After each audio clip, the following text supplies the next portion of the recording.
The patient was dying. His blood pressure had plummeted to nothing.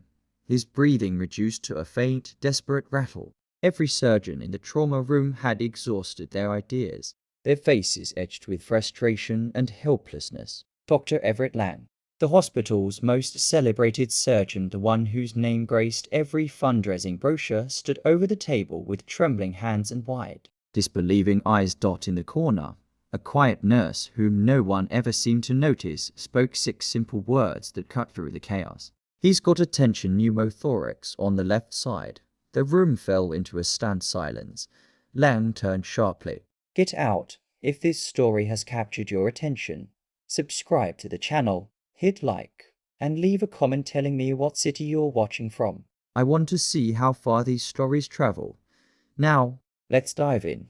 The trauma bay at the regional medical center always carried that distinctive mix of antiseptic sharpness and the bitter edge of burnt coffee, especially in the late hours. The overhead lights hummed with a persistent buzz that Elena Voss had long since stopped noticing after working there for some time. She had grown accustomed to the squeak of the floor tiles near the supply closet, the crackle of the call board before an announcement, and the way Dr. Lang cleared his throat whenever he entered a room expecting immediate attention. She had learned to move through this world without drawing notice, staying on the edges of things that mattered, that seemed to be her role.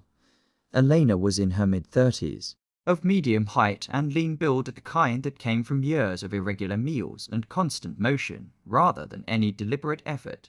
Her scrubs were clean, but never crisp.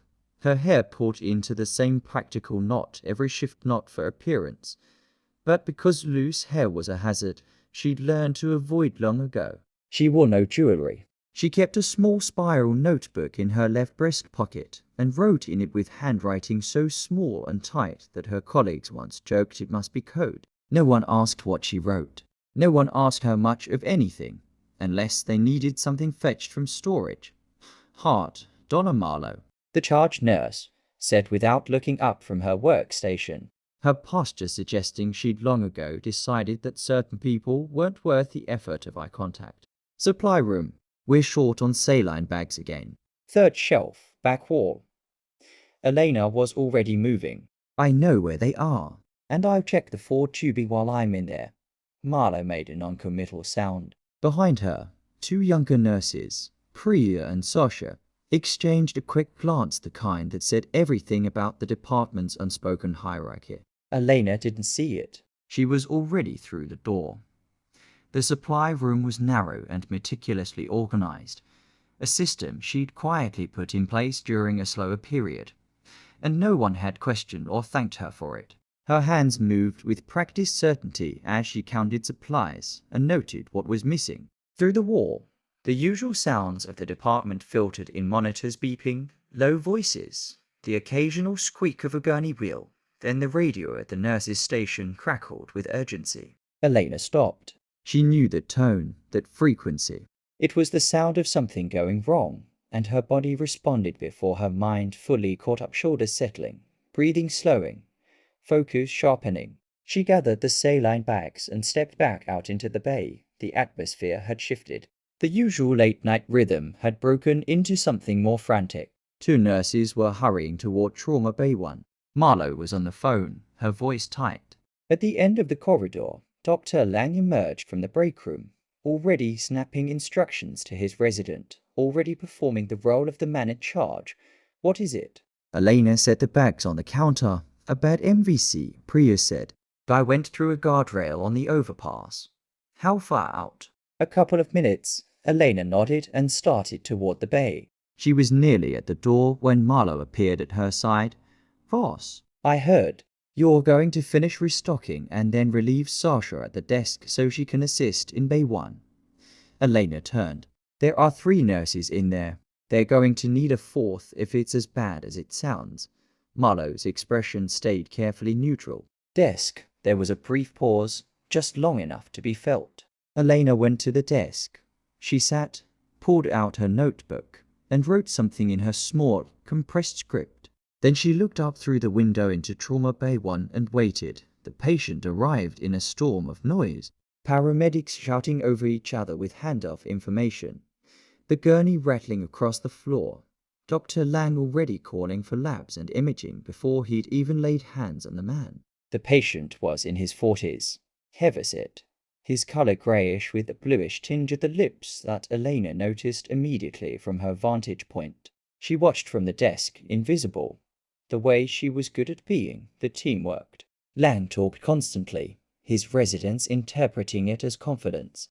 Elena had long recognized it as something closer to performance. He ordered a chest X-ray, a dopamine drip, someone to bag the patient. Soon, the patient's pressure dropped, then dropped again. The monitor's flat tone cut through the room. Priya's voice rose in alarm. Lang snapped at his resident. Elena leaned forward slightly. The patient's breathing was asymmetrical, one side rising, the other barely moving. She could see the lag in his chest wall, the way it didn't track properly. His trachea would be deviated if she could see it clearly. She was out of her chair and at the bay door before she'd fully decided to move. Fast. Marlowe called from behind her. What are you doing? His left side isn't moving. Get back to the... Lena pushed the door open. The room turned toward her, none of the faces welcoming. Lang drew himself up, his strong jaw set, steel at his temples. Eyes that knew how to diminish people. Nurse Voss, he said. Voice low. This bay is restricted to he's got a tension pneumothorax on the left side, she said, not shouting but clear. His trachea is deviated. He needs needle decompression right now. Before anything else, the room went still. Lang stared at her. Get her out of here. His pressure is already bottoming out. Elena said, not moving. Someone's hand was on her arm, guiding her backward. The last thing she saw was the monitor showing the pressure dipping further, and Lang not looking at it. She stood in the corridor for a moment. Then the code alarm sounded. Marlowe ran. Priya dropped a chart through the glass. Elena watched the controlled panic unfold, compression starting. Lang's jaw tight, his resident pale. Then she saw Lang look at the chest X-ray that had finally appeared. His face changed. He grabbed a 16-gauge needle, found the second intercostal space, and decompressed the chest. The rush of air was audible even through the glass, and the patient's pressure began to climb on the monitor like someone pulling himself up from a cliff edge. He wasn't going to say anything. She already knew that. She went back to the desk. A short while later, Lang came out of the bay with his resident, his composure restored. He passed the workstation without looking at her. Nice catch on the pneumo, he said to no one in particular, in the tone of someone dictating a note. Marlowe gave Elena a look she couldn't quite read. Elena took out her notebook and wrote in it. The following morning, she found out what Lang had put in the patient's note. She wasn't supposed to see it. The system had been left open on a workstation, but she saw the line long enough. Tension pneumothorax identified by attending. Needle decompression performed. She closed the screen and walked away. Being invisible had its advantages. People stopped filtering what they said around her. Over time, she'd learned things. She'd learned that Lang had overruled a cardiology consult sometime earlier, and the patient had coded. She'd learned that Marlowe had been logging her small errors, a typo here, a missed signature there, building what looked like a paper trail. She'd learned that one of the hospital board members was Lang's former mentor, which explained his untouchability. She'd also learned the building sight lines, which exits were monitored, and how long security took to respond. Old habits. Elena ate lunch alone in the stairwell between floors because the break room social map was one she'd stopped trying to navigate. She had a sandwich made early that morning and black coffee in a thermos, and she sat with her notebook open, going through her notes. She'd been quietly tracking everything for some time. Nothing she could act on yet, but information was preparation. One day, she'd need it. Her pager went off. Supply run. She closed the notebook and went back to work. The following days carried the familiar, grinding busyness of a trauma unit, motor vehicle accidents, a farm equipment injury that took hours to stabilize, a pediatric case that left everyone carrying a quiet weight home. Elena worked her shifts, kept her head down, and did the things no one else noticed needed doing. She recalibrated suction canisters that had been running slow.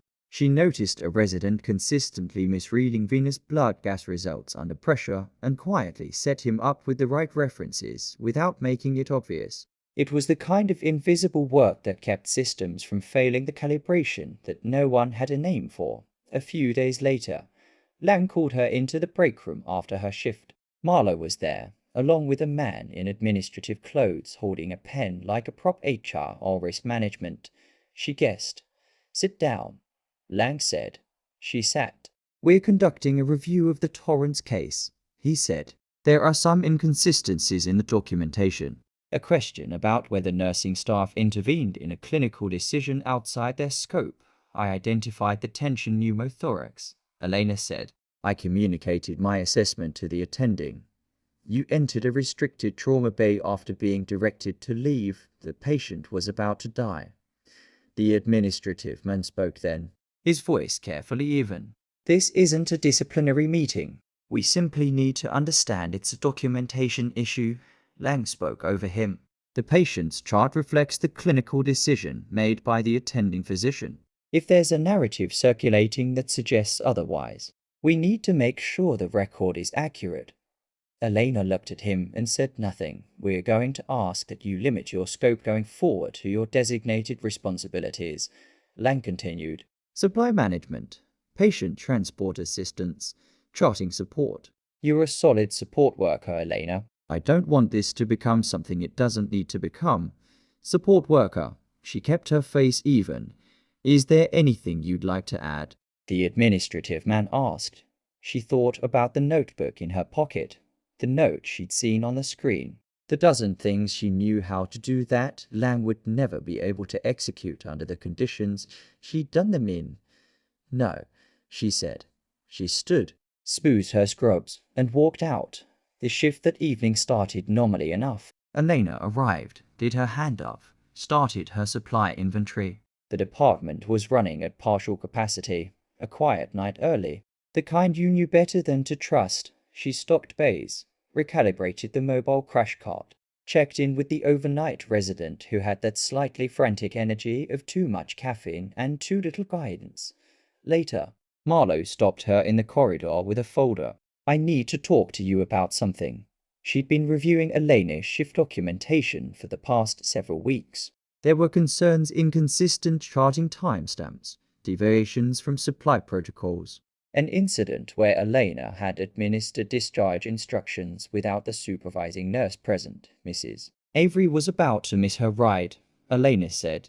"The supervising nurse was on break. That's not the process." Elena waited. "I'm not trying to make this adversarial," Marlowe said. "But we've had concerns for a while, and the Torrance incident brought things to a head. Your performance review is coming up, and I want to give you a fair chance to understand where you stand." She closed the folder. "I'd recommend you start thinking about whether this is the right fit for you." Elena understood exactly what was happening. She'd been in institutions long enough to recognize when the paperwork was being assembled. "I understand," she said, and went back to work. Later that night, her pager went off with a code she didn't recognize, not a standard trauma alert, not a code blue. It was 4 digits, not 3, and it didn't belong to the hospital system. She looked at it for a long moment, then she heard the sound from outside. Rotary, low, heavy, sustained. Not a police helicopter.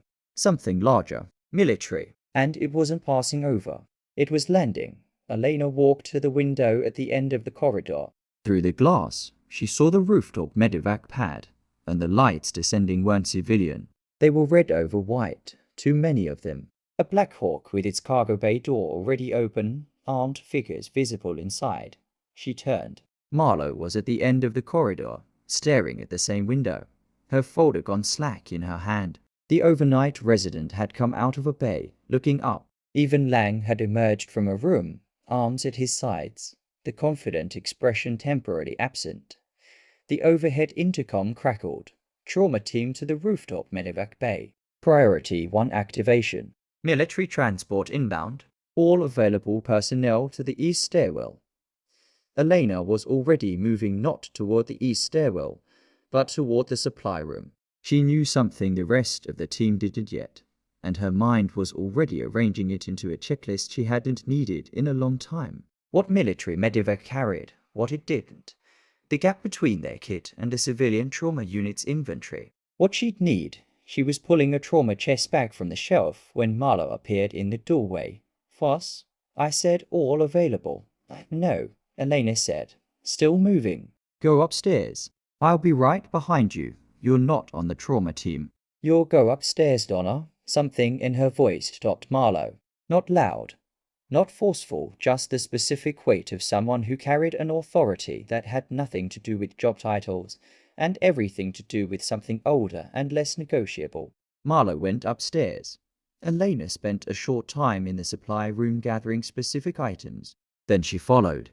The rooftop was cold and loud, smelling of rain and aviation fuel. The Black Hawk had touched down, rotors still turning, and the men coming off it moved with controlled urgency. 3 were operators in plate carriers, faces covered. Behind them, 2 more carried a stretcher. The man on it was in bad shape. Elena could see that from a distance. But she kept moving at the particular pace of someone who had learned that urgency was most effective when it looked like certainty. The hospital team was clustered near the elevator. Lang was at the front, introducing himself as Chief of Trauma Surgery. The military man was Captain Marcus Hale of the 7th Special Operations Support Group. This was a classified medical emergency. Before they could transfer the patient, Hale needed to confirm capabilities. "We are a level 1 trauma center," Lang said. "Whatever your man needs." "What's his hemodynamic status?" Elena spoke from where she positioned herself deliberately, in the space where she could see and not be easily sidelined. "What's his hemodynamic status?" Both men turned. Hale looked at her. His eyes evaluated instead of dismissed. "Hemorrhagic shock, 3rd degree. We've got 2 large bore OVs running wide open. Last about 3 liters estimated. Penetrating injury to the right upper quadrant and a second injury pattern we haven't fully characterized. He's been down approximately 30 minutes. Blood type?" "Oh, negative. Our blood supply is depleted. What's his pressure?" 70 to systolic when we loaded him. Couldn't hold a line on the way here. What's the second injury pattern?" Hale paused. "That's the part we need to discuss with your team privately." Lang cut in. "Captain, I appreciate the briefing. If you'll let us take the patient, his pressure won't survive the elevator without intervention," Elena said calmly. Looking at Hale, "He needs at least 2 units of packed red cells pushed before you move him. If you're running open IVs on a 3rd degree hemorrhagic shock patient and his pressure is 72, his vascular tone is gone. He won't tolerate the position change." Hale stared at her. On the stretcher, the patient, a large, broad-shouldered man in his late 40s, was visibly deteriorating. His color was wrong, breathing shallow and fast.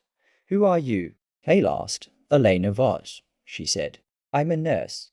He looked at her for another second, and something shifted in his expression. Then his hand went to his radio. A voice said something low and rapid that the rotor wind swallowed, and Hale went very still. He looked at Elena again. His expression completely changed. "Get the blood from the aircraft," he said to one of his men. Then he turned to Lang. "Your team can proceed downstairs." "I need a moment with this nurse." Lang blinked. "I'm sorry, downstairs," Hale said. "Now." Lang looked at Elena, an expression she hadn't seen before, uncertainty.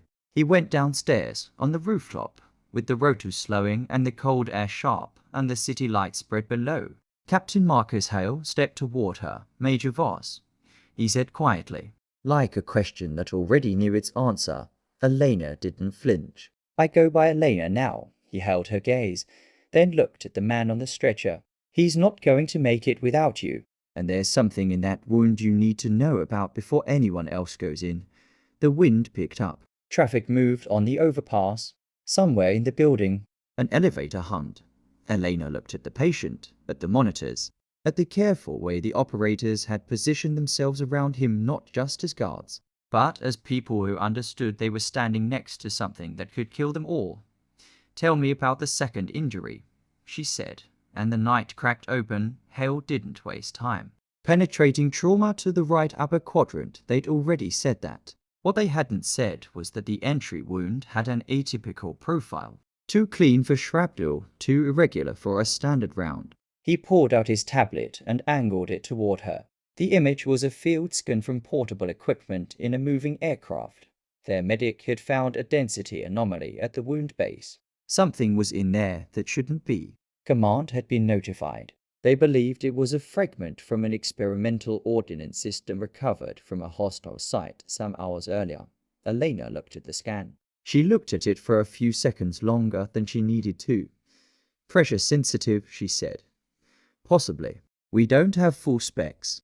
The program it came from is several levels above my clearance. He kept his voice flat, but she could see the effort it took. What we know is that it's not inert. Our EOD liaison is on the way. The patient doesn't have that kind of time. She handed the tablet back. Who else knows about this? My team. Command. Now you, not Lang. No. She looked at the man on the stretcher again. He was big. Ex-operator build even without context, the kind that came from years of functional training. His face was slack in deep shock. Lips pale, oxygen saturation reading low and trending down. His name? She asked. Hale hesitated for just a moment. Commander Reese Calder, 7th Group. 22 years. She filed that away. Keeping a name in her head, the actual name, not the injury. Not the case was the difference between a procedure and a person. It kept her hands honest. All right, she said. Here's what's going to happen. Getting Calder downstairs without killing him took careful minutes. The kind that aged everyone involved. The operators had blood to units of O-negative from their aircraft's medical kit. Elena pushed both wide open through the existing IVs before they moved him. Standing at the stretcher with her fingers on his radial pulse, counting while the rotor wash died down, and Hale talked quietly into his radio. His pressure climbed to something survivable by the time they hit the elevator. The elevator opened onto the trauma floor, and the hospital team was waiting. Lang had rearranged himself into authority while she'd been upstairs. He was at the front, sleeves rolled, Resident Nico Reyes at his shoulder, 2 nurses behind. He'd put on the face that said, I have this. He didn't have this. Elena was already calculating what he didn't know and what it would cost to keep telling him, bring him in. Lang said, stepping back to let the stretcher through. He fell into stride beside it, already beginning his assessment, talking to the operators, asking handoff questions, reaching for the chart. What do we know about mechanism? Penetrating. I'm going to want an immediate CT. No CT, Elena said. Lang stopped. The stretcher kept moving. I'm sorry. He turned to look at her. She kept walking. He can't go to CT. He needs direct surgical assessment in the bay. No imaging beyond portable. And why exactly is a supply nurse making that determination? Because the imaging suite is isolated, and you'd be moving him further from surgical capability. That was the part she could say. The part about the fragment she wasn't going to put in a room full of people who hadn't been cleared for it. His pressure is still in the basement. You move him to imaging, and he codes in the machine. Lang's jaw tightened. He looked at Hale, who had come off the elevator behind them. Captain, I'll need your team to step back and let my people work. My team stays with the patient, Hale said. This is a civilian medical facility, and this is a classified military casualty. You can treat him. You can't remove my personnel from the room. Lang held his ground for a moment, the practiced stance of a man accustomed to being the largest authority in any space. Then something in the math shifted, and he turned and walked into the trauma bay. Elena followed. Marlowe was at the supply cart. Reyes was pulling up lines. The other nurses were setting up for a standard penetrating abdominal trauma. Efficient. Correct. For what they thought they were dealing with, Calder was going to die if this stayed. Standard. The first escalation came quickly. His pressure dropped again without warning, which meant he was bleeding somewhere they hadn't found yet. Lang called for a fast exam, got the ultrasound probe, and found free fluid in Morrison's pouch. He called it correctly internal hemorrhage, liver involvement. He wanted to go to the or not yet, Elena said. She was standing at the foot of the bed, the position that let her see the whole room, the patient, and every monitor simultaneously. Old reflex, Lang didn't look at her. I've told you, he has a second injury. Right upper quadrant, deep to the liver laceration. She had Hale's eyes on her from the corner. She chose her words carefully. If you go in for the hepatic injury without knowing what you're working around, you're going to hit something you can't manage on a surgical table. Silence. The monitors kept going. Ray's looked up from the full line. Marlowe had stopped moving. Lang set the ultrasound probe down. He turned slowly and looked at her. What exactly are you telling me? I'm telling you that I need to do a manual assessment of the wound base before you take him to surgery. I need a few minutes and a specific instrument set, and after that, I'll tell you what you're working with. You're a nurse. Yes. A supply nurse. If we could skip this part, she said. He has only a short time before his pressure drops below sustainable. The room was very still. Lang looked at Hale. Hale said nothing, just looked back in that particular way that communicated something Lang clearly couldn't decipher, and it frustrated him. She could see the frustration, but he was also under everything. A trauma surgeon. And trauma surgeons knew what a crashing pressure curve looked like. A few minutes, Lang said. Then we go to surgery. And I'm bleeding. It wasn't agreement. It was concession. She took it. I need a long Kelly clamp, malleable retractor, surgical light, and the instrument tray from Bay 3. She looked at Marlowe. The trauma chest pack I brought from upstairs. It's on the supply cart. I need the secondary pouch inside it. Marlowe didn't move immediately. Donna, Elena said. Please. Something in that please, not weakness. Not apology. Just the specific weight of someone asking for what they needed without dressing it in performance made Marlowe move. She worked fast and quiet, the way she'd always worked. The wound was in the right upper quadrant, lateral border, and the entry profile was exactly what Hale's scan had shown atypical, which in her experience meant precision made rather than incidental. She extended the examination carefully, gloved and lit, her fingers reading the tissue geometry the way you read it when you've done this in places where there was no imaging and no backup. And the person under your hands was the only thing between a mission and a catastrophe. She found the fragment at about 4 centimeters depth. She didn't touch it. She'd expected to find it. Expected it to be small. And it was smaller than her thumbnail, irregular, with a surface texture that was not metal. She'd seen to things like it before in a different context. And both times the standing order had been the same. Mark the location. Stabilize the surrounding tissue. Do not manipulate. She withdrew her hand, pulled off her outer glove, looked at Hale, who was watching her from the corner with an expression that had gone very careful. She gave him a single nod. His hand went to his radio again. Quarters monitor alarmed. He's dropping. Ray's called out. 60. 58. Get a pressure back on the second unit, Elena said, snapping back to the patient. And get the on the phone right now. Tell them we need a room. Lang pushed past her to the head of the bed, and she let him because the surgery was his for the next part. What she knew and what he didn't was the geography of what was inside that wound. And that was the information he needed to keep Calder alive on the table. She started talking fast, specific, precise, exactly where the fragment was. How deep, the orientation, what tissue it was adjacent to, what margin he'd need to leave around it. She talked the way she talked when it was dark and loud, and there was no time for anything but clarity. And she didn't look at Lang's face while she did it, because she could hear the shift in his breathing. And that was enough. He was listening. He didn't like it, but he was listening. Ray's had her on the line. Marlowe was already calling for the transport team. The operators had fallen into a practiced efficiency around the stretcher, the kind that came from having done this, not from training. Elena stepped back from the bed. Her hands were steady. They were always steady, which she'd once explained to someone as a kind of gift, and had later revised to a kind of cost. The steadiness came from something she'd built deliberately over years out of materials that were not particularly pleasant. She stripped her gloves and dropped them in the biohazard bin. Captain Marcus Hale was at her shoulder. EOD is on the way, he said very low. They're coming in dark. No official hospital notification. What's the situation? Fragment is stable if it's not manipulated. You told Lang where to leave margin. If he's as good as his reputation, he's technically good. He just needs to be managed. Hale made a sound that wasn't quite a laugh. Welcome back, Major. I told you, she said. Don't call me that. He didn't argue.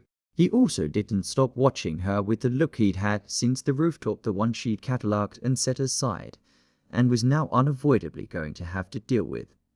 Who else is inbound? She asked. Colonel Elias Grant is about 30 minutes behind EOD. He'll want a full debrief on Calder. Or on me. Hale was quiet for a moment. Both. The whole team took Calder at some point in the early morning hours, and Elena stood at the scrub sink outside or two and watched the doors close behind him. Lang was inside, gowned up, and she'd spent the minutes before he went in giving him a precise and detailed verbal map of the wound field. Where to go first, where to stop, exactly how much margin to leave around the fragment's location. He'd asked one clarifying question. She'd answered it. He hadn't thanked her, and she hadn't expected him to. The corridor outside the suite was quiet. The operators had taken up positions at the stairwell doors, which was going to raise questions from hospital security eventually, but that was a problem for later. Marlowe was waiting at the end of the corridor. Elena had seen it coming. The expression on her face had been building since the trauma, the specific look of someone who had witnessed something that didn't fit the story they'd been working with, and who hadn't yet decided what to do with the discrepancy. Marlowe was not a stupid person. She was a limited one, which was different. What's happening? Marlowe asked. The patient is in surgery. That's not what I mean. She kept her voice low, which was a credit to her. Lang did everything you said. He didn't question it. He's been doing this for 20 years, and he did everything you said. She stopped. Who are you? Elena looked at her for a moment. Charge nurse, Regional Medical Center. That's the answer I am giving you right now, Donna. Marlowe stared at her. Then she nodded once. The way you nodded when you knew you weren't going to get more. And you decided to accept that rather than push. And she walked away back down the corridor. Elena turned back to the doors. Her reflection was in the small window set into them, blurred, distorted by the wire mesh in the glass. Scrubs, hair up, the spiral notebook in her breast pocket. She looked like what she'd been telling everyone she was for more than a year. She looked nothing like what she actually was. Behind her, she heard new footsteps. Not Marlowe's, not Hale's. Faster, with a specific cadence. Two people moving in sync the way you moved when you'd operated as a unit for a long time. She turned. Two men in civilian clothes. But the civilian clothes were a uniform in their own way. The cut, the footwear, the posture. One was carrying a hard-sided case, mid-black, with two combination locks. The other had his hand on a radio. EOD, she checked her watch. They'd made good time. The one with the case stopped in front of her. He was in his mid-30s, compact, with the focused energy of someone who lived in a very specific range of operational conditions. Are you the one who assessed the fragment? Yes. Location is confirmed. Right upper quadrant. Lateral margin adjacent to the inferior border of the liver. Orientation slightly lateral. Angled about 15 degrees toward the midline. He looked at his partner. Some kind of communication passed between them that didn't need words.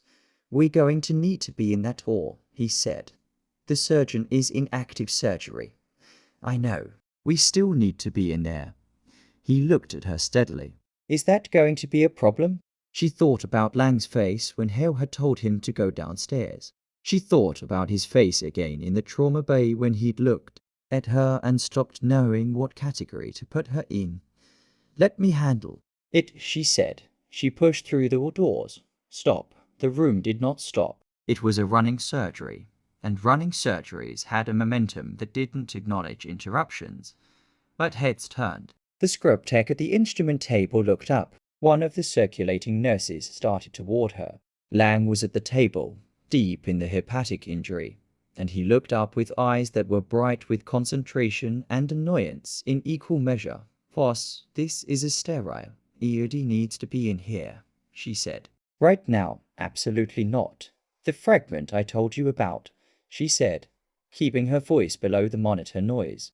It's not surgical waste. They need to manage it when you get to that layer. Lang stared at her over his mask.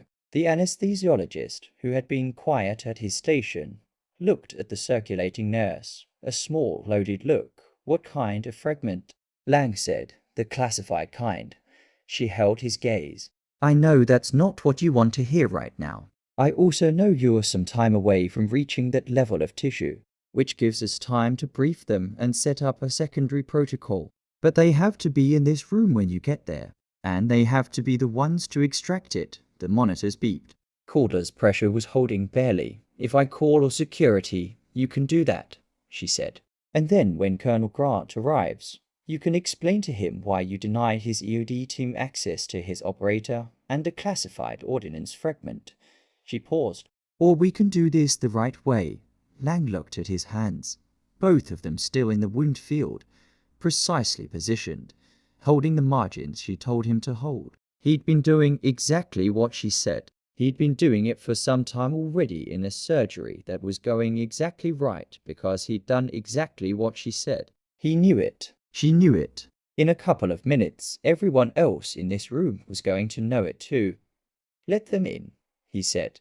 Elena stepped back to the door. She pushed it open and looked at the EOD tech with the case. You're in. He moved past her into the door without a word, his partner behind him, and as Elena stood in the threshold, she heard the distant sound of an elevator arriving at the end of the corridor and new footsteps, heavier, more of them, a whole group. When she looked up, Captain Marcus Hale was walking toward her fast, and behind him were 4 more operators and a man in uniform who carried himself the way people carried themselves when they were used to entire rooms rearranging around their presence. Hale reached her first. Colonel Grant is early, he said, and he's not alone. There's a military legal officer with him. He stopped. Elena, whatever you've been doing here for the past year plus, whatever you told people, whatever name you were using, it's about to be a lot harder to maintain. She looked past him at the group coming down the corridor. The colonel was already looking at her, and the expression on his face was not the expression of someone who didn't know exactly who she was. Colonel Elias. Grant walked like a man who had never once in his life needed to raise his voice to get a room's attention. He was in his early 60s, lean with close-cropped grey hair, and the kind of posture that came from decades of physical discipline rather than vanity. His uniform was correct in every detail. He wore no expression that could be read at a distance, which was its own kind of expression. He stopped a short distance from Elena. Behind him, the legal officer, a woman with major's leaves on her collar and a professionally blank face, held a folder against her side. The 4 operators fanned out with the quiet efficiency of people following a standing protocol. Hale had stepped back, not far, but back. Grant looked at Elena for a long moment. He looked at her the way you looked at something you'd been expecting to see and weren't sure whether to be relieved or troubled by. You're harder to find than you used to be, he said. I wasn't hiding, Elena said. I was working more than a year as a supply nurse in a civilian trauma unit. I have a nursing license. You have 7 certifications above that nursing license that this hospital has no record of. He glanced at the doors behind her. How's Calder? In surgery. EOD is managing the fragment. He's going to make it if Lang doesn't deviate from the margins I gave him. Grant processed that. And the fragment is stable? It was a few minutes ago. He nodded once. Then I need 10 minutes with you before the situation in that or becomes anything else. He didn't wait for her answer. He walked to the family waiting area at the end of the corridor, empty at this hour, and sat down with the specific economy of a man who sat down when he had something to accomplish and stood up when he was finished. Elena followed. The legal officer took a position near the door but didn't sit. Elena noticed she didn't open the folder. You went dark over 2 years ago, Grant said. You left a forwarding address that turned out to be a mail drop in Bend, Oregon, and a resignation letter that was 4 sentences long and said approximately nothing. It said what it needed to say, she said. It said I was done. He looked at her. Were you? She didn't answer immediately. Through the wall, She could hear the muted activity of the surgical suite. Not words, just the ambient sound of people doing work. I needed to be somewhere different, she said, and hear supply runs and charting support. It wasn't just that. No, she said. I know it wasn't. He leaned forward slightly. I read your informal assessments of the department's safety gaps. You flagged them in their own internal system under a different staff account. I know the resident Rays has been making better diagnostic calls for the past couple of months, and I'd be very surprised if that was coincidence. I know the crash cart in Bay 3 was recalibrated recently, and the person who signed off on it used initials that don't match any nurse on the roster. He paused. You've been doing the job anyway. You just made yourself invisible while you did it. She said nothing. There wasn't much to say. I also know what Marlowe has been building, he said. The file, the timestamps. They were going to push you out within the next couple of months. His voice didn't change. How long were you going to let that run? As long as it needed to, she said. He studied her. You were going to leave quietly. I was going to leave when I was ready, and Calder falling out of the sky in the middle of the night wasn't part of the plan, she said. No, he sat back. For a moment, he looked his age. Not old, but tired in a specific way, the tiredness of someone who had been managing consequential things for a long time and knew exactly how much it cost. I am not here to drag you back, he said. I want you to understand that the legal officer is here for the fragment documentation, not for you. Whatever you choose to do after tonight is your choice. He looked at her steadily. But I need you in that, or if anything goes sideways, and I need you operational for the next few hours. After that, I give you my word this conversation ends the way you want it to. Elena looked at her hands. There was a small smear of blood on her left index finger, dried, that she'd missed when she changed gloves. 3 hours, she said. 3 hours? He said. She stood up. Then let's go. The surgery was running clean when she pushed back through the all doors, which was either Lang being as technically capable as his reputation suggested, or the specific mercy of a situation that had already pushed its luck as far as it was going to probably. Both the EOD tech with the case she'd learned his name was Garrett had set up at the perimeter of the sterile field. He and his partner had conferred in low voices with the anesthesiologist and the script tech, and established a protocol that everyone in the room now understood. When Lang reached the defined tissue layer, he would stop. Garrett would move in. The extraction of the fragment would happen under EOD management, not surgical. After that, Lang could close. It was an unusual arrangement. Unusual was a considerable understatement. Lang was handling it the way he handled most things, with the surface composure of a man who was not going to let anyone see the edge of his uncertainty. But Elena had been watching him long enough to read the things he didn't show, and she could see at the slight extra deliberateness in his movements. The way he asked his script tech for instruments a bit earlier than he needed to. The set of his jaw.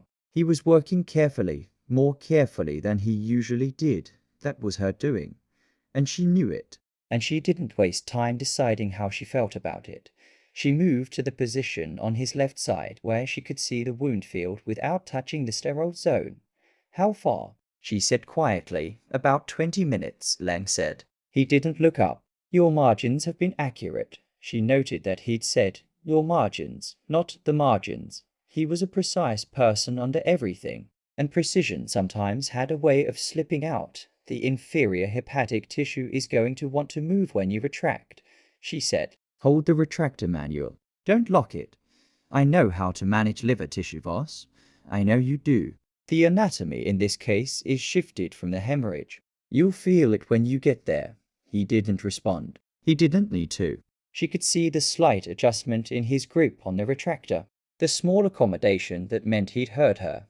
Reyes was managing the anesthesia side with the attending anesthesiologist, and he was doing well. He'd grown in the time she'd been quietly putting the right information in front of him. She watched him work and noted it the way she noted most things in the back of her mind where the running inventory lived. Garrett was at her shoulder. How confident are you on the fragment orientation? He said low, intended only for her, as confident as I can be without imaging. If we go in and it's rotated, then we adapt, she said. Same as every other time. He looked at her. You've done fragment extractions before. I've been adjacent to them. Adjacent in active field conditions, she said, with less equipment than you have right now and more variables. He was quiet for a moment. Then, what do you read on the device type? She thought about the surface texture. She'd felt the size, the specific irregular geometry that wasn't accidental, shaped for penetration and retention, not immediate detonation. It's designed to stay in and destabilize over time or to respond to a specific trigger electrical or pressure differential, which is why no CT. Garrett looked at the ceiling for a moment. Then he looked back at the field. You knew all of this on the roof, I suspected, and you made the call to manage it in hospital rather than call for immediate evac. Evac would have taken longer than he had, she said, keeping her voice level. And moving him with an unknown fragment in a pressure change could have triggered it. Garrett said. Yeah, he paused. That was a significant call to make, Major, don't, she said. He closed his mouth. She felt him reassess. Sorry, he said, and he sounded like he meant it. Lang reached a critical layer. Stopping, he said. It came out very flat, very controlled. He withdrew his instruments to the safe margin Elena had specified. And then he stepped back from the table, with the posture of a man doing something he had never done before in his surgical career, removing himself from his own operative field. Garrett moved in. The next several minutes were the quietest Elena could remember in a long time. Nobody talked. The monitors beeped at their steady intervals. The anesthesiologist's breathing was audible. Ray's had gone very still at his station. Garrett worked with the specific economy of someone who had done dangerous things in small spaces for long enough that it had become a kind of fluency. His partner was at his side, handing him instruments from the EOD kit with the wordless coordination of long practice. The case sat open on a separate instrument table, its interior lined with material that Elena recognized and didn't look at for too long. She watched the wound field. The fragment came free. She heard Garrett exhale quietly through his nose, the sound of someone releasing a tension they hadn't let themselves fully acknowledge while it was ongoing. His partner had the containment unit open. Garrett placed the fragment in it with a steadiness that Elena respected and sealed the lid. The room breathed. Clear, Garrett said.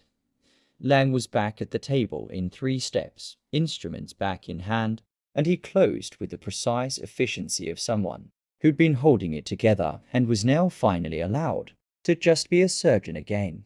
Elena watched him close and thought that under other circumstances he was probably very good at this. He was technically excellent.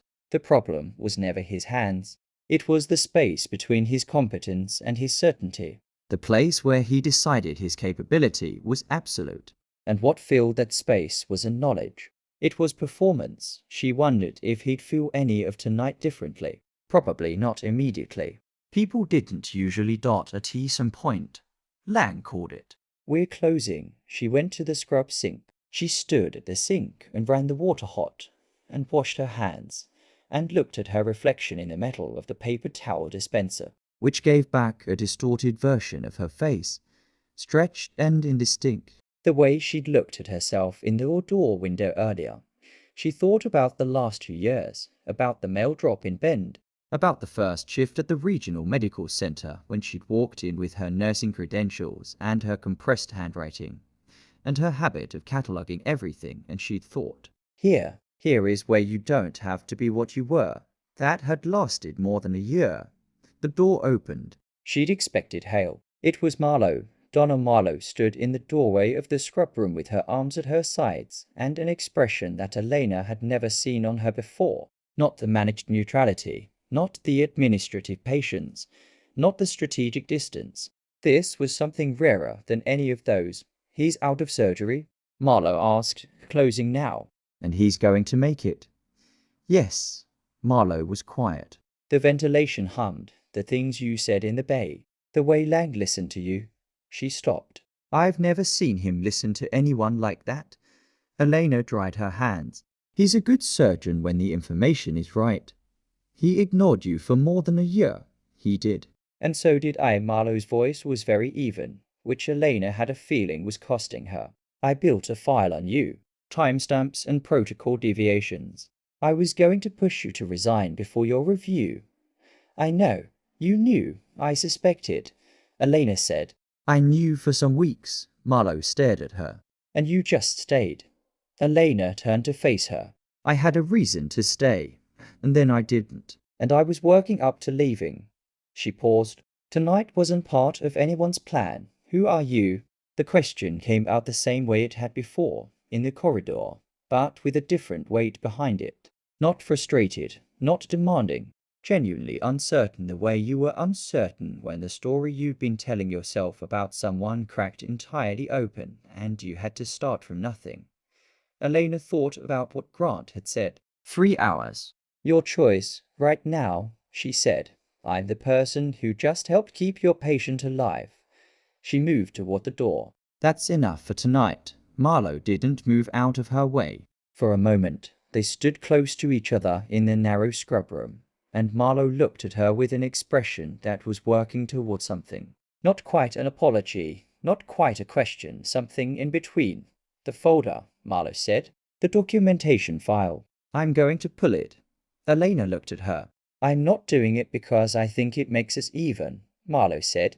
I'm doing it because I should have done it 2 months ago when I started understanding something was wrong with the picture I had of you. She stopped. That's all. Elena held her gaze for a moment. Thank you, she said. She went back out into the corridor.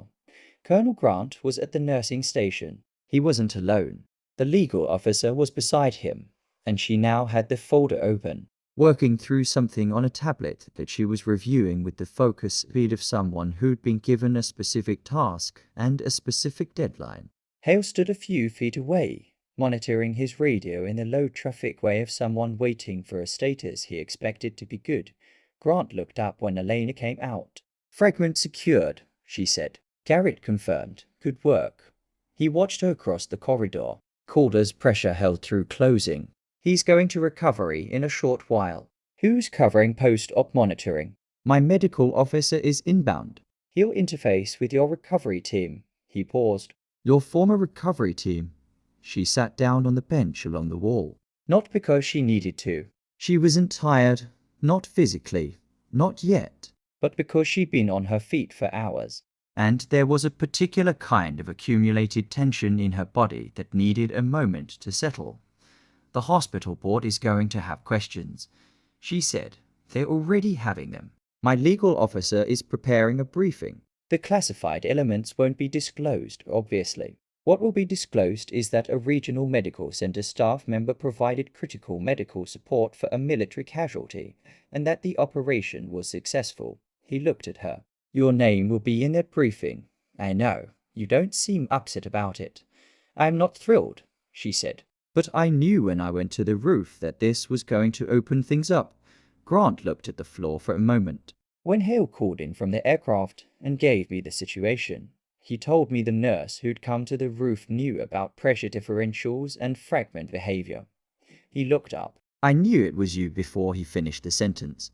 Because of the fragment knowledge. Because of the way he described how you were standing. He said.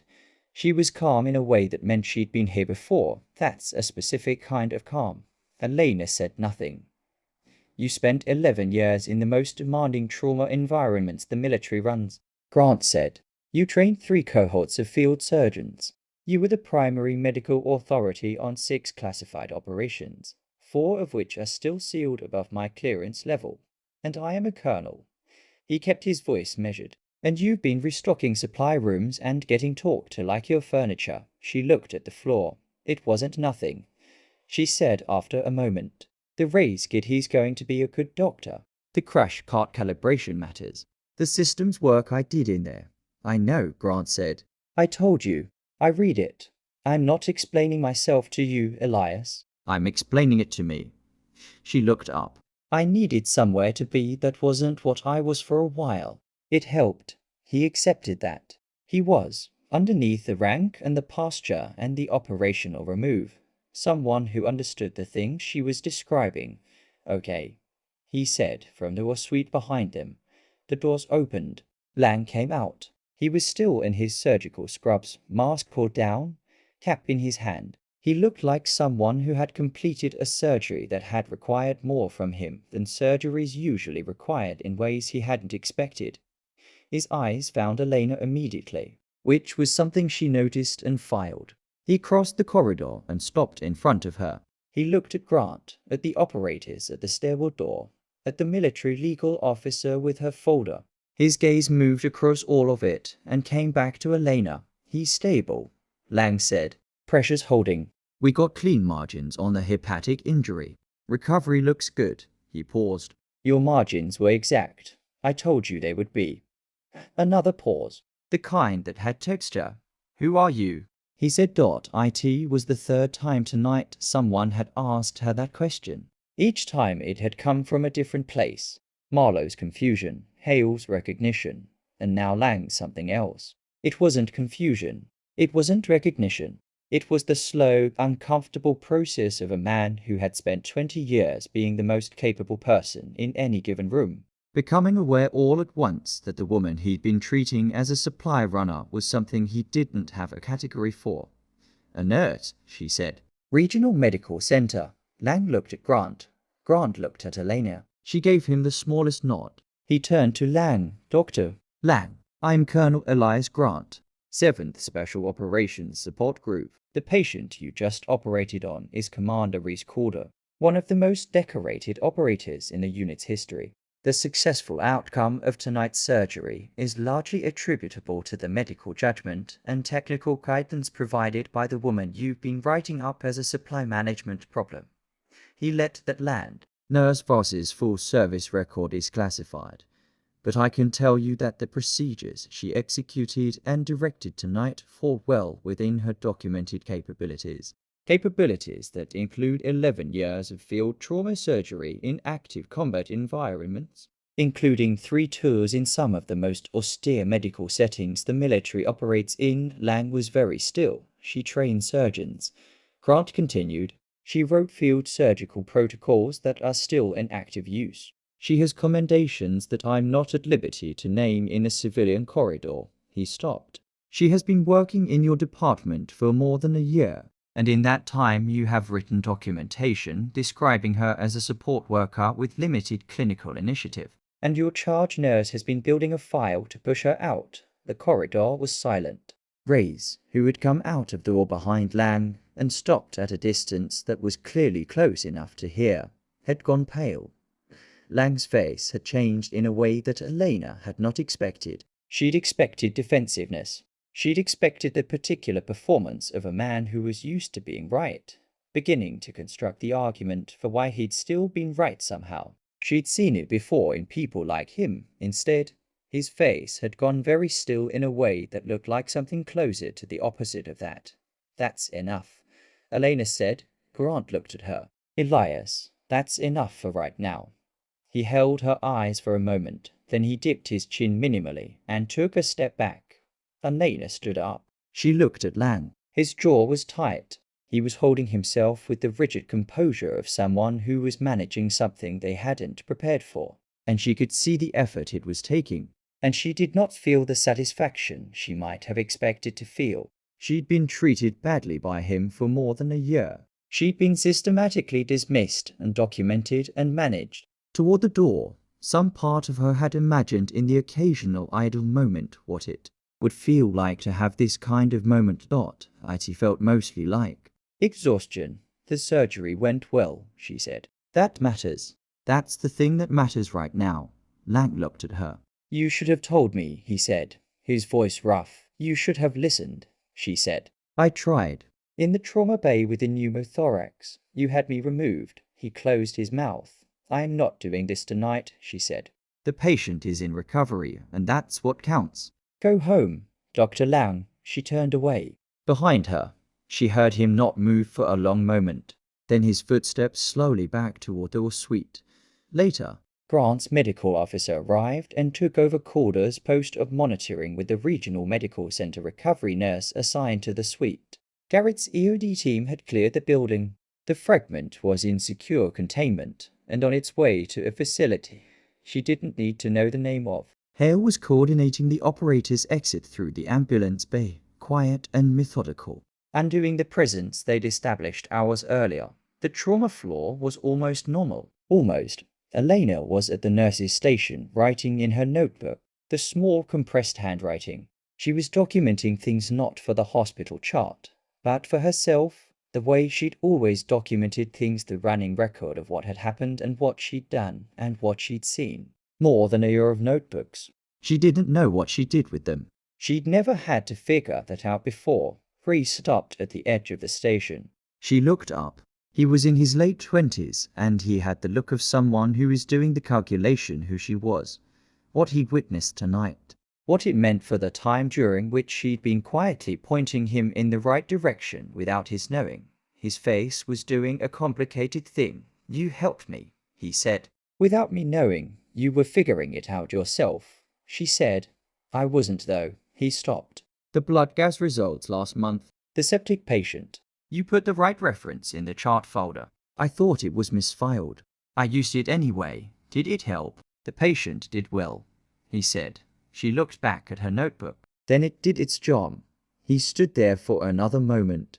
She could feel him wanting to say something more significant, and she hoped he wouldn't because she was tired, and it was late, and significant things had a way of getting complicated. "Thank you," he said. "Simple, clean. Go home, Nico," she said. He went. She finished what she was writing. She capped the pen. She sat back and looked at the ceiling for a moment, at the fluorescent lights that burst at the frequency she'd stopped noticing long ago. Grant appeared at the edge of the station. "A few hours," she said. "Almost." He sat down across from her. Not across a table, the station wasn't set up that way, just across the space. Close enough to talk without the conversation being public. "I want to ask you something. You don't have to answer it." She waited. "When Hale told you about Corder on the roof, when he told you the fragment situation, you had about 4 seconds between hearing that and making your first decision." He looked at her. "What were you thinking?" She considered the question. She thought about the roof, the cold, the rotors slowing, Corder's color and his pressure, and the specific way the operators were positioned around him. "I was thinking that he had a name," she said. "Hale told me his name. And I was thinking about the margin between what could be done and what would happen if nobody did it. That's all. I was also thinking I was going to have a very complicated rest of the night." She looked at him. "I was right." Something in Grant's face shifted. Not quite a smile, but something adjacent to one. He looked down at her notebook. "What's in those?" "Everything." He nodded. He understood what that meant, the documentation habit that the military had instilled and that she'd never shed. The running record of everything observed and assessed and decided. The audit trail of a mind that couldn't stop cataloging. "The board meeting is at 8, he said. "Hospital administration. Some board members, probably media relations. They're going to want to talk about tonight. The classified elements will be excluded from that briefing, but your name will be in it. I know there will likely be questions about your employment status and your documented history in this department." He paused. "The file Marlowe was building. She said she's pulling it. She told me tonight," Elena said, "in the scrub room." He processed that. Lang is going to have harder questions to answer. His documentation of the Torrance case. The pneumothorax patient is going to look very different in light of tonight. I know that too. Are you going to be there at 8? She looked at the notebook at the station, at the trauma bay at the end of the corridor where the night had cracked open and rearranged everything, where she'd done the thing she'd been telling herself she wasn't going to need to do again. "I'll be there," she said. Grant stood. "Get some rest. There's a call room." "I'm fine." He paused. "Elena." She looked up. For what it's worth. He stopped, reconsidered, went ahead. "What you did tonight with the fragment, with Corder, with the surgical guidance, that was exceptional work under conditions that would have flattened anyone who didn't have exactly your background." He held her gaze. "I know you didn't want or need to do it. I know that's not why you were here. But I want you to know I saw it." She held his gaze for a moment. "Thank you," she said. He walked away down the corridor. She sat alone at the station. The monitors beeped in their steady intervals. The lights buzzed. Somewhere in the building, an elevator hummed. All the ordinary sounds of a hospital in the early morning hours, when the night shift was running on its last reserves and the early shift was still some time out and everything had a specific quality of in between. Her pager went off. She looked at it, expecting recovery, some normal post-op issue, a vital sign query. A medication question. It wasn't from recovery. It was a code from the communications desk. 4 digits. The same 4 digits that had appeared on her pager earlier. The ones that didn't belong to the hospital system. She stared at it. Her phone buzzed. A text from a number she didn't recognize. No contact. No name. 2 words. Situation escalating. She was on her feet before she'd fully processed the next thing, the sound coming from the direction of the recovery suite. Muffled through 2 sets of doors, but unmistakable because she'd heard that particular alarm pattern before. In a different context, in a different building, in a different life, not a patient monitor, a perimeter alarm. She ran. The recovery suite was on the 2nd floor, east wing, and Elena took the stairs. Not because the elevator was slow, it wasn't, but because the stairwell gave her seconds of unobserved movement, and she used them. She pulled out her phone and sent 1 word back to the unknown number. Location. Then she was through the stairwell door and moving down the 2nd floor corridor at a pace that was fast enough to cover ground and controlled enough not to announce itself. The alarm she'd heard wasn't sounding anymore. That was either good or very bad. And she'd learned that silence after a perimeter alarm was usually the second thing. Hale met her at the recovery suite entrance. He was already on his radio, his free hand up in a gesture that meant slow down. Not here. She slowed. He pulled her into the alcove beside the suite door. We have an unauthorized access event, he said. Someone got into the East Wing service corridor on the ground floor, bypassed the keycard system. Not forced, bypassed. Professional. When? Minutes ago. We didn't catch it until the automated perimeter sweep is cooler secured. 2 operators in the room. He's not the immediate problem. He looked at her. Garrett's containment unit is in a temporary secure room on this floor. Room 214. The fragment. She understood immediately. Someone knew, she said. Someone knew the fragment was here, and they knew which room. And they're good enough to get through a hospital keycode system in under a few minutes. He lowered his radio. This isn't opportunistic. The operation site was compromised. Has to be, or the aircraft was tracked. He looked at the ceiling. Grant is managing the response. We've got operators sweeping the service corridors. But this building is a maze, and we're working with civilian security infrastructure. Elena looked at the recovery suite door. Through the small window, she could see the room. Corder in the bed, monitors. One of the operators visible near the far wall. Stable. Safe for now. Where's the legal officer? She said, with Grant, the hospital administrator, on call. Hale paused. Lang called him after our conversation in the corridor. Apparently decided to get ahead of whatever was coming. Of course he had. Which administrator? Man named Hargrove, deputy director of operations. He arrived about 20 minutes ago, and he's being in a closed room with Lang on the 4th floor. Hale looked at her. Grant's legal officer is trying to get into that meeting. Why is Lang meeting with hospital administration at this hour? That's the question. She thought about the timing. Lang coming out of the OR, getting hit with Grant's account of who she was. The look on his face, not the defensiveness she'd expected.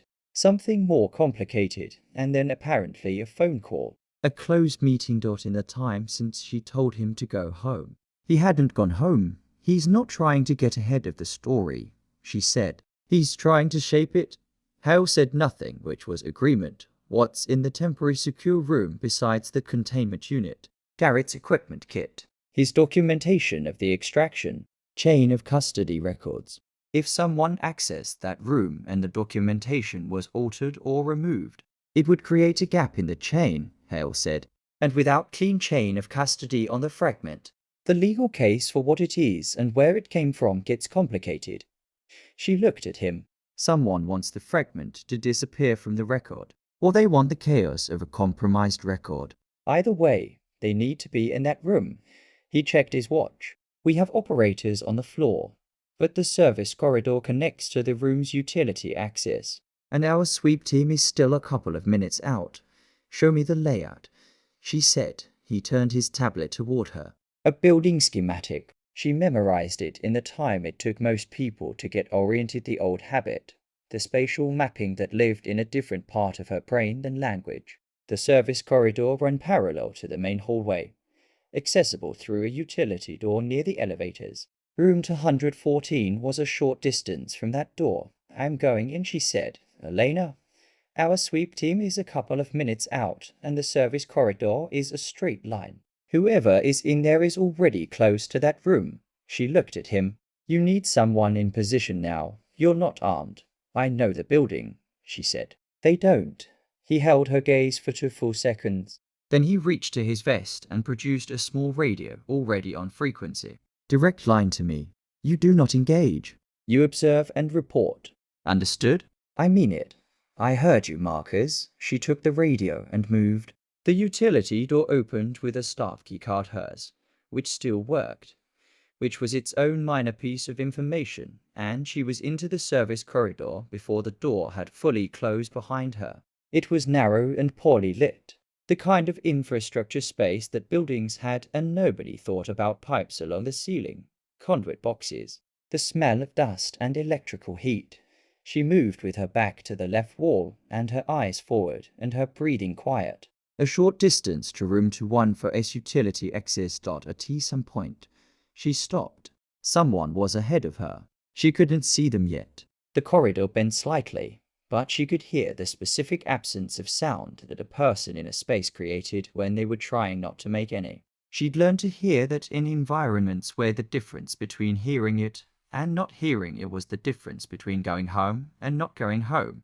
She pressed against the wall. The radio in her hand stayed silent. She wasn't going to key it. Keying it would produce noise. She waited. The person ahead moved. She got a visual for about 2 seconds. Figure in dark civilian clothes, compact, carrying a hard-sided case that was not Garrett's. Moving toward the utility access panel for room 214. Not looking back, focused on the panel, which meant they had a technical objective, and they were close to it. She keyed the radio twice. Short, the signal she and Hale had established with a look and a nod. Contact. Holding. Then the utility access panel opened and the figure went through it. She was moving before she'd made the decision to move. Short distance to the panel, which was still open. She went through it. Room 21 for its utility space was a narrow service closet built into the back wall of the room itself. A vestigial space from the building's original construction, accessible from both the corridor and the room side. The figure was at the interior door working the lock, and they were good. Elena could see the speed of it, the trained economy, but they hadn't heard her come in, which meant their situational awareness was task-focused rather than perimeter-focused. That was a mistake. She'd seen it before. People who were very good at one specific thing sometimes forgot to be good at everything else at the same time. She was a short distance behind them when she said, "Don't." The figure stopped, stepped away from the door, and put the case on the floor, a beat. She watched the calculation happening in their posture, the assessment of options, the math of the situation. She had nothing in her hands. They had training in probably more than a case. The case, she said. On the floor, they set it down. Now the door, they stepped back. Turn around, she said. They turned. Male, late 30s. The face of someone who was professionally anonymous. Not memorable in any specific way, which was its own kind of craft. He looked at her without expression. His eyes were doing the same calculation his posture had done. "You're not security," he said. "No, you're the nurse." She said nothing. Something shifted in his assessment of the situation. She could see it. Not fear, not quite, but a recalibration. "You should walk away," he said. "This isn't your situation. It became my situation hours ago," she said, keeping her voice level. "The operator sweeping this floor will be here in about 1.5 minutes. That case is staying where it is." He looked at the case, then at her, then at the interior door. He went for the interior door. She was between him and it before he'd taken the second step. Not because she was fast, as she wasn't. Well, not by much, but because she'd already mapped the space, and he'd underestimated her reach. And the confined dimensions worked against someone who needed momentum. She took the impact on her left shoulder, which was going to make the next day unpleasant, and she used his forward movement against him, redirecting rather than stopping. The way you dealt with someone bigger when stopping wasn't a viable option. He went into the wall. He recovered faster than she'd expected. He was good. She acknowledged that. He was genuinely good. And he turned with something that was going to end badly for her if it connected. The utility closet door behind her opened. 2 operators came through in the time it took to exhale, and the situation ended. She sat on the floor of the service closet with her back against the wall and her left shoulder throbbing in a steady, medically interpretable way that told her nothing was broken, but something was going to be very stiff. The operators had the intruder controlled and were talking into radios in the terse shorthand of people reporting a contained situation. The case was on the floor where she told him to put it. Hale was through the door in under a minute. He looked at her on the floor, then at the operators, then at the case. His face ran through several things in quick succession before settling on something that was part relief and part the specific expression of someone who had said, "You do not engage," and was now looking at evidence that this had not been fully honored. "I didn't engage," she said. He engaged. "I redirected. Your shoulder is fine? Is it?" "It will be." She looked at the case. "What's in it?" Garrett was there now. He'd come through behind Hale, and he crouched over the case without touching it, studying the locks and the exterior, not our equipment. Could be a duplicate containment unit. He looked up at Hale. They were going to swap it. Take the real fragment and leave us with an empty case and the chain of custody records. If they'd gotten into the room, they could have accessed Garrett's documentation kit. Hale said, altered the extraction records, made it look like the fragment was here and then wasn't, or was never what we said it was. It would create grounds to dispute everything, Garrett said quietly. The device type, the threat classification, the whole operational context. The intruder, now secured against the opposite wall, said nothing. He'd said nothing since the operators had arrived. That was professional, and it told her something about who he worked for. People who were trained to go silent immediately and stay there, which narrowed the category considerably. Elena pushed herself to her feet. Her shoulder protested. She ignored it. "Grant needs to know," she said. "Already called," Hale said. "He's on his way down." He looked at her. The administrator meeting on 4. Grant's legal officer got in. Lang and Hargrove have been up there for some time, and Lang has been doing most of the talking. What's he saying? Hale's expression shifted in a way that was specific and not quite readable. He was telling Hargrove that tonight's events were the result of a staff member operating outside her scope, and that the military's involvement created a liability exposure for the hospital, and that the appropriate response was to manage the narrative before morning. She absorbed that. He was trying to get Hargrove to issue a statement before the board meeting. Yes. What kind of statement? The kind that described tonight as an unusual but handled situation, credited the hospital's trauma team and specifically Lang, and noted that an auxiliary staff member had been present in an unofficial capacity. Hale looked at her steadily. Essentially the version of tonight where you were an overeager nurse who happened to be nearby.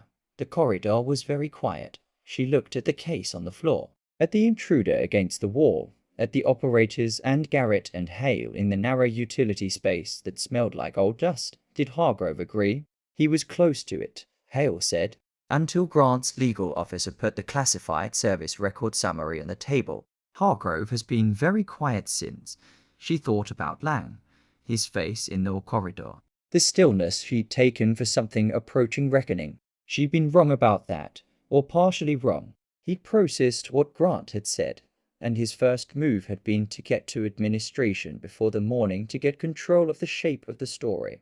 Not because he was malicious. She thought because he was threatened. And threatened people with his particular kind of ego move toward self-preservation the way other people move toward honesty. He's not going to get away with it. Hale said, I know. Grant is going to make sure of that. I know, she said.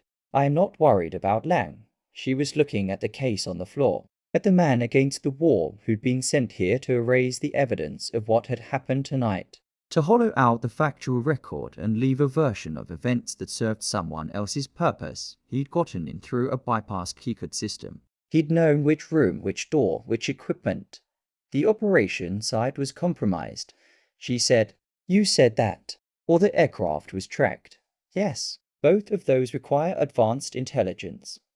Yes, about Calder specifically. Hale looked at her.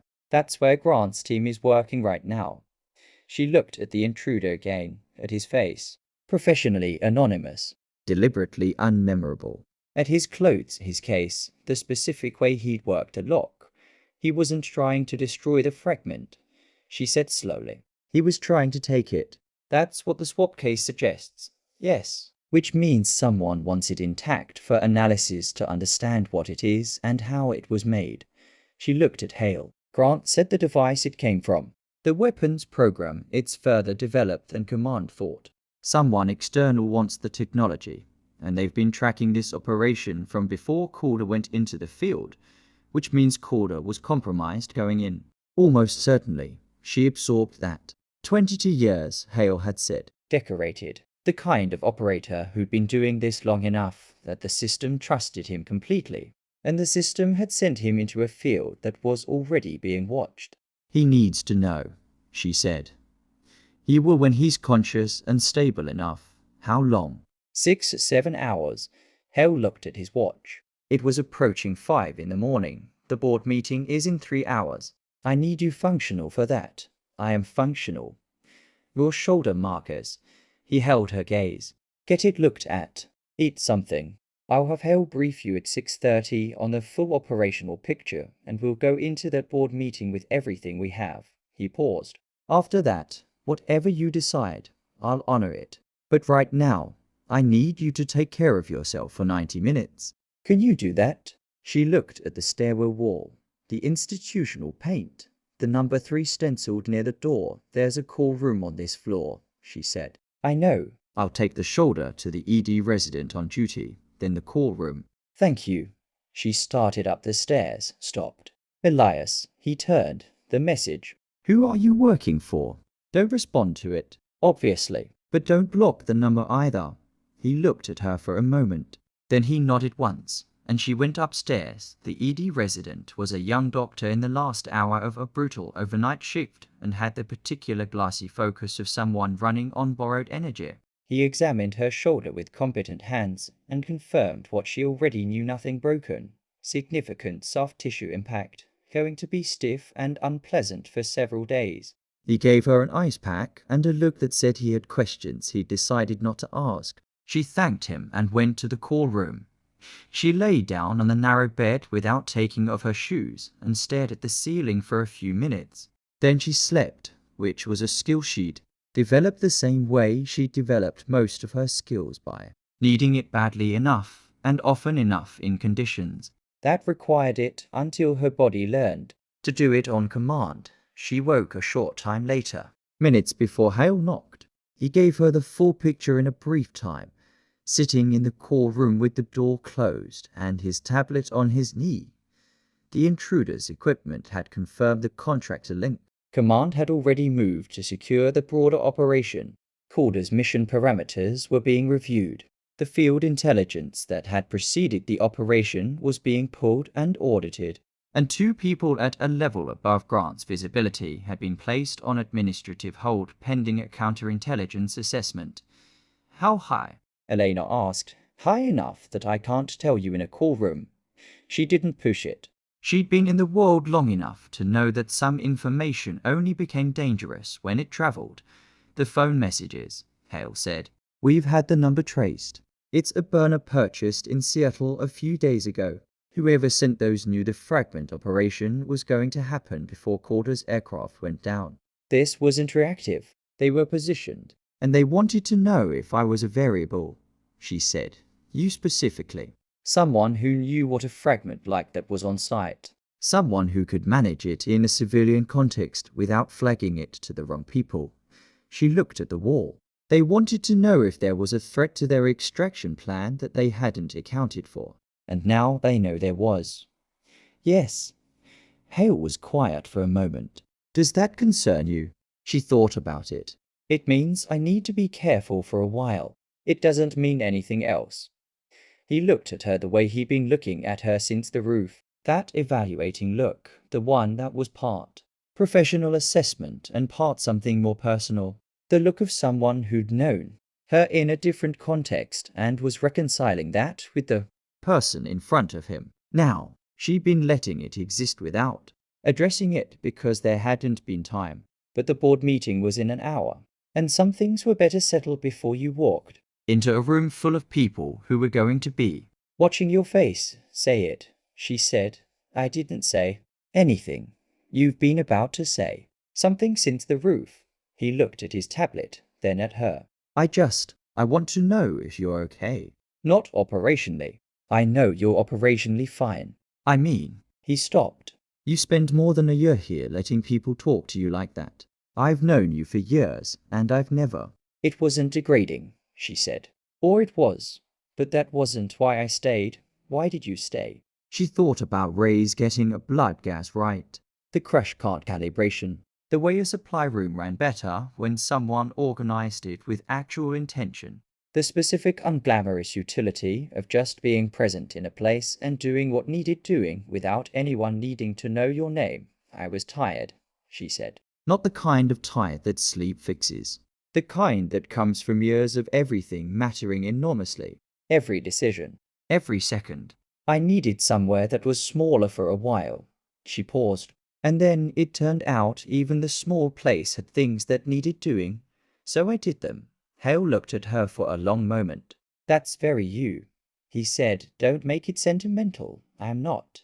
But something in his face was just a little just enough to be human. Go brief Grant, she said. I'll be downstairs at the meeting time. He went.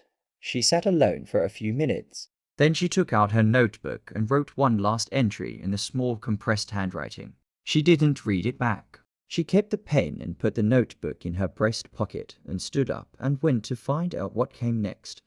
The boardroom on the 5th floor had 12 chairs and 10 people in them by the time Elena arrived, which meant it had been running for a couple of minutes already, which meant someone had started without her, which was fine. She'd done enough in the last several hours. She could afford to walk into a room late. Grant was at the table, his legal officer beside him. Hale stood near the window. The hospital board was represented by 3 people she didn't know, 2 in their 60s. One younger, all with the assembled for a crisis look of people who had received a phone call at an early hour and had not yet fully calibrated how serious the situation was going to be. Hargrove, the deputy director, was at the far end. He looked like someone who had not slept and who was aware that the meeting he'd had with Lang earlier was now a liability. Lang was there. He was in fresh clothes. He'd gone home at some point briefly, and he sat with the controlled stillness of someone who had spent the drive back constructing a position and was holding it. His face was composed, experienced the face of a man who had been in uncomfortable professional situations before and had survived them. Marlowe was not in the room, which was its own kind of information. Elena sat down, one of the board members. The older woman, who had the posture of someone who ran meetings rather than attended them, looked at her. Your nurse, boss? Yes. We've heard a preliminary account of last night's events from Dr. Lang and from Colonel Grant's legal officer. We have some questions. All right, Dr. Lang has characterized your involvement in last night's surgical case as well-intentioned but outside your designated scope and has raised concerns about the protocols observed during the military interaction. She looked at Grant's legal officer. Colonel Grant's office has provided a different account. Yes, Elena said. I imagine they have. Lang's jaw tightened. She saw it. Can you walk us through your actions last night from the point of the military aircraft's arrival? She walked them through it. She was precise and she was economical, and she left out the classified elements. Hale's visible nod told her Grant's legal officer had already handled the redaction framework. and she described exactly what she'd done in sequence and why in the flat and specific language of someone documenting a procedure. No drama, no framing, just the account. When she finished, the boardroom was quiet. The younger board member, the one in his 40s who had been making notes, looked up. The initial pneumothorax case, the Torrance patient. You identified the condition before Dr. Lang? Yes, and Dr. Lang's documentation of that case attributes the identification to the attending physician? Yes. Can you confirm that your assessment preceded his? She looked at Lang. He was holding himself very still. Yes, she said. There are witnesses to that. The nursing staff on shift. Residents present. Security may have footage of the corridor interaction. Hargrove was looking at the table. Lang said, I need to speak. His voice was controlled, but the control was doing visible work. I want to be clear that the Torrance case was managed correctly. The clinical outcome was good. Any characterization of documentation irregularities, Dr. Lang? The older board member's voice didn't rise. You'll have an opportunity to respond. Nurse Voss has the floor. It was a small thing, a procedural thing, but the silence that followed it in the room had a specific quality. The quality of a shift, the moment when the weight of a space begins to transfer from one side to another. Lang sat back. Is there anything else you want to add? The board member asked Elena. She thought about what Grant had said in the corridor. What you ask for, what you don't ask for. It's going to carry weight. I want to say something about Donna Marlowe, she said. She felt Hale look at her from the window. There was a documentation file. I was aware it existed. I'm told the board may be reviewing it as part of this inquiry. She paused. I want to say that Nurse Marlowe removed that file on her own initiative in the early hours of this morning. She told me directly that she regretted building it. I'm not asking for that to be ignored. I'm asking for it to be considered accurately as an action she took herself without being asked before any formal review was initiated. The room absorbed that. That doesn't erase the conduct, the board member said. I know. I'm not saying it does. She looked at the table. I'm saying she made a choice when it was still hard to make it. That's worth noting. Grant's legal officer wrote something. Then the older board member turned to Lang, and the room's gravity changed again. And Elena sat back and let it happen. It took some time. Lang's prepared position didn't survive past the first portion of the meeting. It cracked along the line she'd always known it would crack: the Torrance documentation, which was clean and time-stamped and contradicted by 3 staff members who had been in the corridor and who, when formally asked, gave accounts that matched Elena's and not Lang's. The security footage existed. It showed exactly what had happened, including her being walked out of the bay and the code alarm going off shortly after he shifted.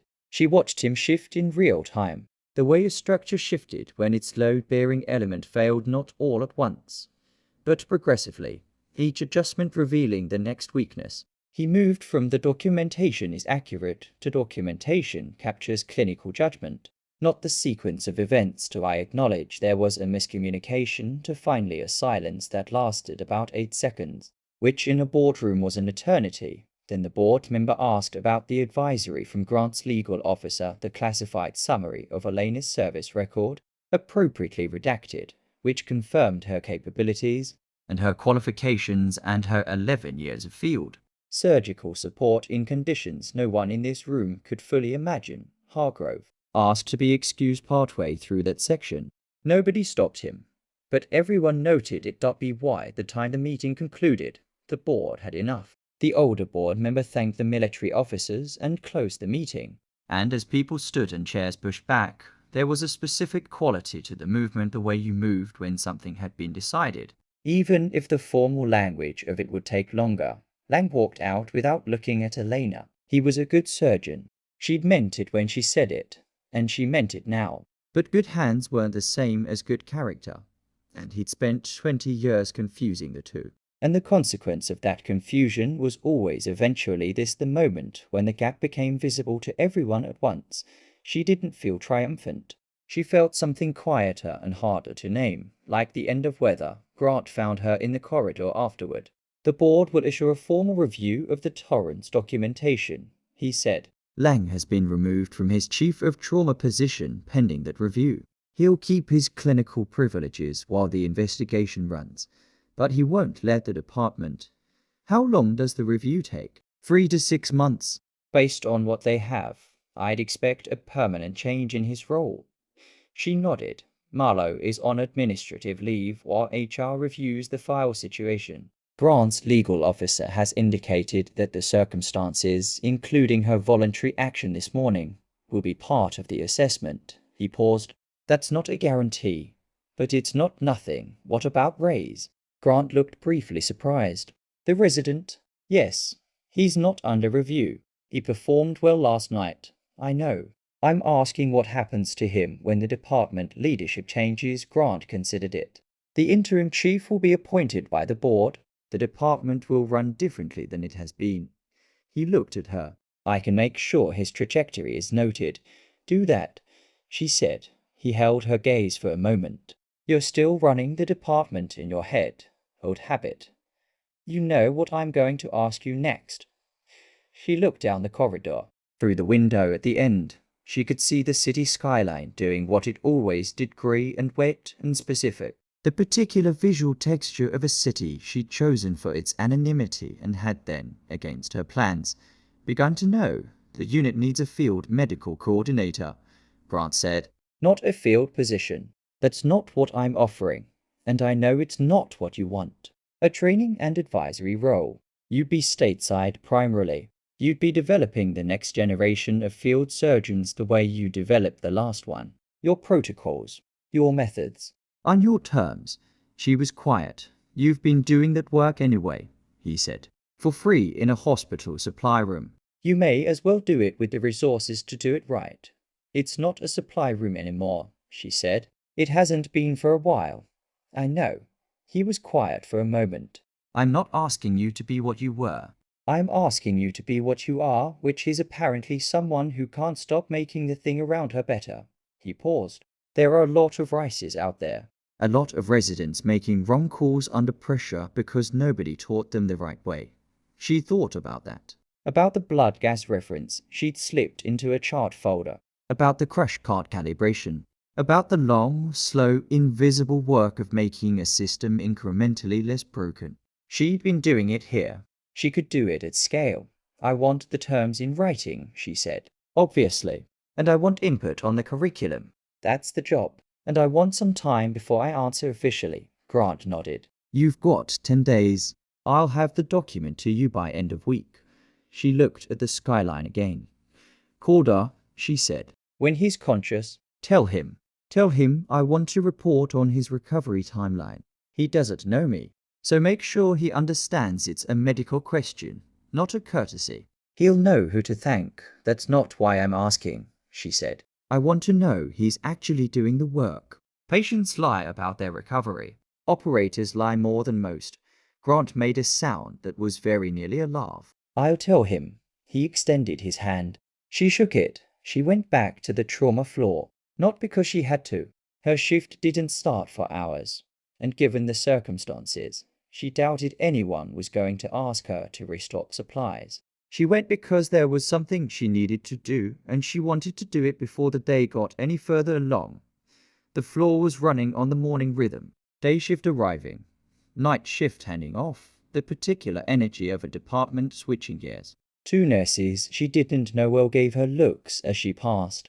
Not dismissive. Not the looks she'd been getting for more than a year. Something different. She noted it and kept moving. Ray's was at the workstation. Still there from the overnight, which meant he'd never gone home. He looked up when she stopped in front of him. You should go sleep, she said. I know. He didn't move. He had the look of someone who had been sitting with something for a while and had decided to say it. I heard about the board meeting. It's still running. I heard enough. He paused. The blood gas and the other things. I know it was you. She waited. I need to know if I'm actually good or if I've been getting it right because you were handing me the answers. She looked at him, late 20s, hollow-eyed with exhaustion. Genuinely asking. You ask the right questions, she said. Every time. I just put the information where someone who was asking the right questions would find it. She paused. The diagnosis is never the information. It's knowing what question to ask first. You've been doing that. That's yours. He let out a breath. Something in his posture settled. Okay, he said. Go home, Nico. This time he went. She found Marlowe in the break room. Donna Marlowe was sitting at the table with a cup of coffee she wasn't drinking, in her street clothes, which meant she'd been told to go home or had decided to herself. She looked up when Elena came in, and her face did the complicated thing again. The one that still didn't have a clean category. The board meeting, Marlowe said. Done for now. What did you say about me? What I told you I would say. That you acted on your own initiative. That it should be considered accurately. Marlowe was quiet for a moment. I wouldn't have done that for you. I know. So why? Because it's true, Elena said. And because the accurate version of events is the version I want on the record. Not the convenient version. Not the punishing version. The true one. She looked at her. The file was real. What you did with it was real. And so was what you did this morning. The board gets to weigh all of it. Marlowe looked at her coffee cup. I treated you like you were nothing. You treated me like what I appeared to be, which I had gone to some trouble to arrange. Elena paused. You weren't the only one. Lau, among others. Marlowe looked up. Did you know when you came here? Did you know this would happen eventually? That you'd have to know, Elena said. I thought I was going to quietly leave in a few months. I thought nobody was ever going to know anything. She paused. I was wrong. You saved his life. Lang would have killed him. Lang is a good surgeon. He would have found the pneumothorax eventually. Not before. Maybe not. She looked at the door. It doesn't matter now. Marlowe put both hands around her coffee cup. What happens to you now? Elena thought about Grant's offer. About the document she'd receive by end of week. About the Rices plural out in the world making wrong calls under pressure. Something different, she said. Marlowe nodded slowly. She didn't ask what. Maybe she understood that some information was given when the person was ready to give it. And pushing didn't make that happen faster, for what it's worth, Marlowe said. You were the best nurse on this floor, even when I was telling myself otherwise. Elena looked at her. That's worth something, she said. Yeah. She left the break room. She went to her locker. Inside, an extra set of scrubs. A pair of running shoes she'd never used. A spare notebook blank. Still in its packaging and the small collection of things that constituted a working life in this building. She stood in front of the open locker and looked at it. She took the blank notebook and left the rest.at the nurse's station. She picked up her regional medical center badge, the laminated ID with her photo and her title and the department name. She'd carried it for more than a year. She'd worn it every shift. She'd been waved through doors with it and talked past as though she weren't there with it around her neck, and she'd done the work she needed to do anyway. Every day. Quiet as water. Finding the places the ground was low. She held it in her hand for a moment. She set it down on the desk, not dramatically. Not slowly, just put it down and stepped back and looked at it once and then didn't look at it anymore. Hale was in the corridor. He'd been there for a while, she suspected, because that was what Hale did. He maintained a perimeter. He kept someone in view. He stayed close to the operational situation until it was fully resolved. He looked at the badge on the desk at her. Ready? She picked up her jacket from the hook. The notebook went into her pocket, blank for now, waiting for whatever needed to be documented next. One thing, she said. She walked to bay 3. It was empty for the moment. That particular lull between overnight cases and the morning's first intake. The crash cart sat against the wall exactly where she'd left it after the calibration. The force stand was positioned correctly. The supply cart was stalked and ordered. Third shelf, back wall. She looked at it. More than a year of small corrections. Small improvements. The slow accumulation of 100 things done right in a place that hadn't known to ask for them. It wasn't visible. It was never going to be visible. That wasn't the point of it. The point was that someone sometime today was going to need the crash cart and it would work. The point was that a patient was going to come in and the 4 tubing would be right. And the supply would be there and the resident would ask the right question because she'd spent time slipping the right information in front of him. That was the work. It always had been. Not the moment in the spotlight. Not the surgery. Not the board meeting. The unglamorous, invisible daily decision to make the thing better than you found it. Whether or not anyone was watching. Whether or not anyone would know. She'd done it in combat zones, and she'd done it in this supply room, and she was going to do it somewhere else now. At a different scale, and the through line between all of it was the same. The work mattered. The person in front of you mattered. The gap between what was being done and what could be done was not someone else's problem. She turned and walked out of the bay. Hale fell into step beside her. The shoulder, he said, is sore. But fine, but fine. They walked down the corridor toward the exit.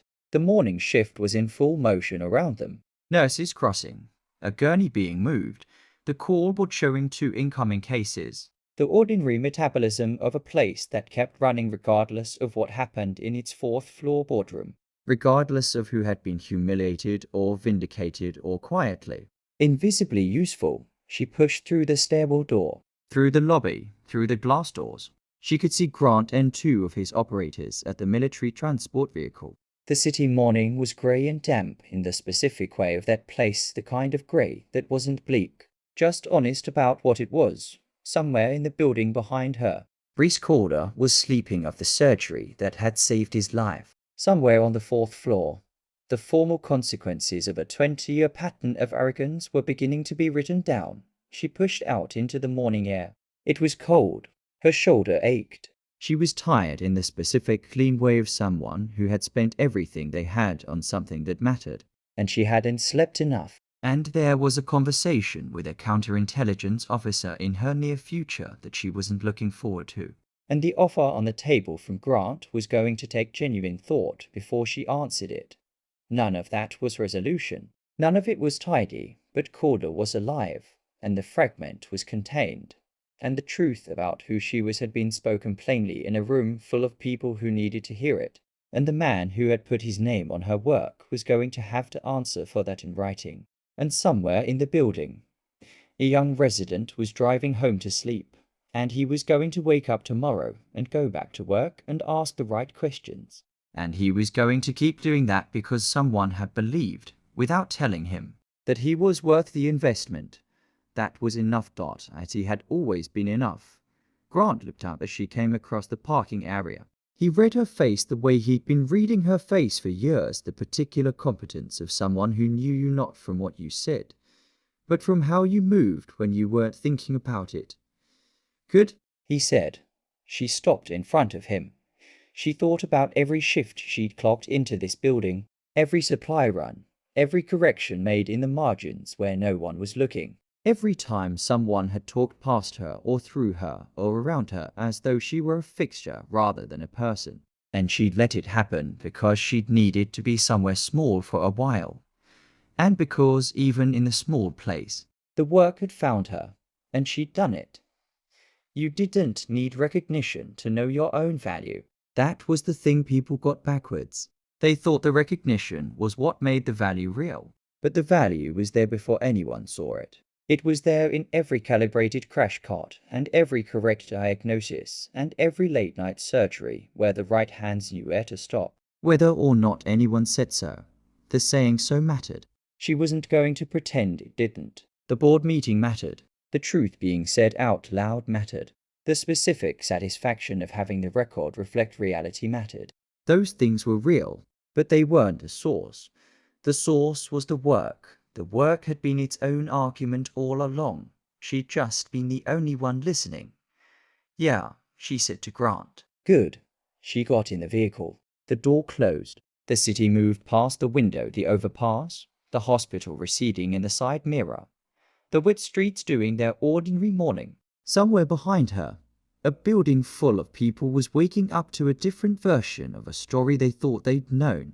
She opened the blank notebook to the first page. She picked up her pen. She started writing.